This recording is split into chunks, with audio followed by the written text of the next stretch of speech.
नमस्कार विद्यार्थी मित्रांनो, चला तर आज आपण एमपीएससी आयोगाचं आलेलं जे प्रसिद्धीपत्रक आहे, एमपीएससी आयोगाने 1 ऑक्टोबर 2024 रोजी काढलेलं हे प्रसिद्धीपत्रक आहे। विषय आहे लघुलेखक संवर्गाच्या लघुलेखन टंकलेखन चाचणीच्या प्रश्नपत्रिकेबाबतचं एमपीएससी आयोगाचं आलेलं हे अपडेट आहे। तर आयोगाने 14 व 18 एप्रिल 2024 रोजी घेण्यात आलेल्या लघुलेखक संवर्गाच्या लघुलेखन टंकलेखन चाचणीच्या प्रश्नपत्रिका आयोगाच्या म्हणजे www.mpsc.government.in या संकेतस्थळावर candidates information previous question paper येथे प्रसिद्ध करण्यात आलेल्या आहेत। तर त्याच्या संदर्भातलं एमपीएससी आयोगाचं आलेलं हे प्रसिद्धीपत्रक आहे। तरी ज्या विद्यार्थ्यांना लघुलेखक संवर्गाच्या लघुलेखन टंकलेखन चाचणीच्या प्रश्नपत्रिका पाहायच्या आहेत तर त्यांनी ऑफिशियल वेबसाईट आहे mpsc.government.in या संकेतस्थळावर जाऊन तुम्हाला दिलेल्या स्टेप बाय स्टेप इन्स्ट्रक्शनमध्ये तुम्हाला ती प्रश्नपत्रिका पाहता येणार आहेत।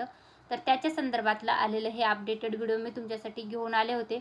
हा व्हिडिओ फक्त माहितीसाठी घेऊन आले होते। व्हिडिओ आवडला असेल तर लाईक, चॅनलला सबस्क्राईब करा आणि तुमच्या मित्रमंडळीपर्यंत व्हिडिओची लिंकला शेअर करा। धन्यवाद।